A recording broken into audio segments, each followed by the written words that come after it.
প্রথমেই চুন কি, তারপর পুকুরে সাধারণত যে চুন প্রয়োগ করা হয়, পুকুরে চুন প্রয়োগের উপকারিতা, চুন প্রয়োগ মাত্রা ও পদ্ধতি, চুন প্রয়োগে সতর্কতা, কোন চুন কিভাবে প্রয়োগ করতে হবে।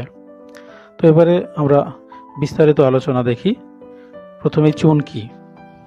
চুন হলো ক্যালসিয়ামযুক্ত একটি অজৈব উপাদান, যার মধ্যে কার্বনেট সমূহ, অক্সাইড সমূহ ও হাইড্রোক্সাইড সমূহের প্রাধান্য রয়েছে। সরাসরি চুন হলো ক্ষারকীয় পদার্থ, যা ক্যালসিয়াম অক্সাইড বা ক্যালসিয়াম হাইড্রোক্সাইড।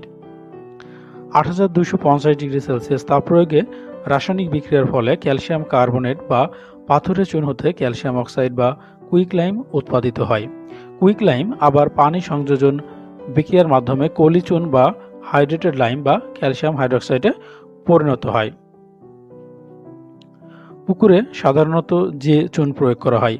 পুকুরে সাধারণত আমরা কি কি চুন প্রয়োগ করে থাকি? 1. পাথরের চুন বা ক্যালসিয়াম কার্বনেট। 2.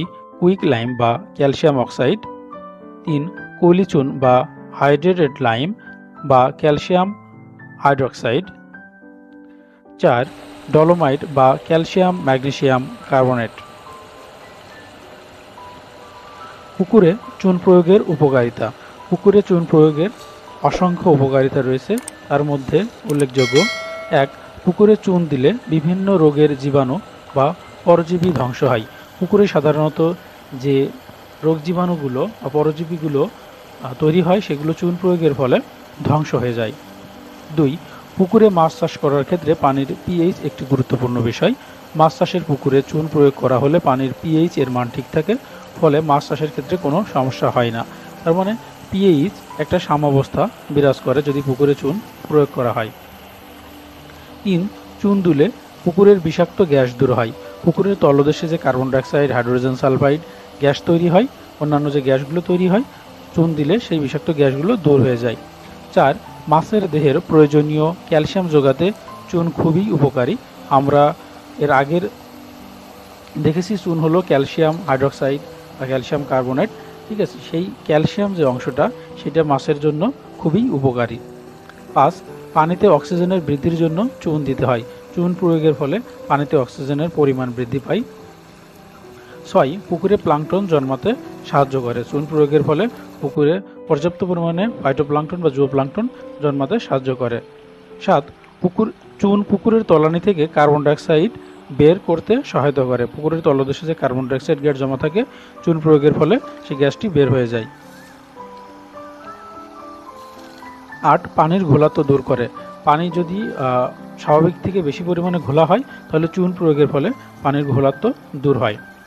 9. সারের কার্যকারিতা বাড়ায়। আমরা পুকুরে সার দেওয়ার আগে অবশ্যই চুন দেব। সার দেওয়ার পরে চুন দিলে সেটা সারটা নষ্ট হবে, এই কারণে পুকুরে চুন প্রয়োগের 3 থেকে 4 দিন বা 5 দিন পরে সার প্রয়োগ করতে হয়। সারের কার্যকারিতা বাড়ে। 10. তলদেশের জৈব পদার্থ পচনের হার বাড়িয়ে পুষ্টি উপাদানের সরবরাহ বৃদ্ধি করে। পুকুরে যে অতিরিক্ত খাদ্য বা জৈব পদার্থ পুকুরের তলায় জমা থাকে, চুন প্রয়োগের ফলে এই জৈব পদার্থগুলো পচনের হার বাড়িয়ে এখান থেকে পুষ্টি পানিতে সরবরাহ করে। 11. মাছের স্বাদ ঠিক থাকে। যেহেতু চুন প্রয়োগের ফলে পানির যে বৈশিষ্ট্যগুলো মাছ চাষের জন্য থাকা দরকার, সেগুলো ভালো থাকে, এই কারণে মাছের স্বাদ ঠিক থাকে। 12. চুন এটি নিজে একটি সার হিসেবে কাজ করে।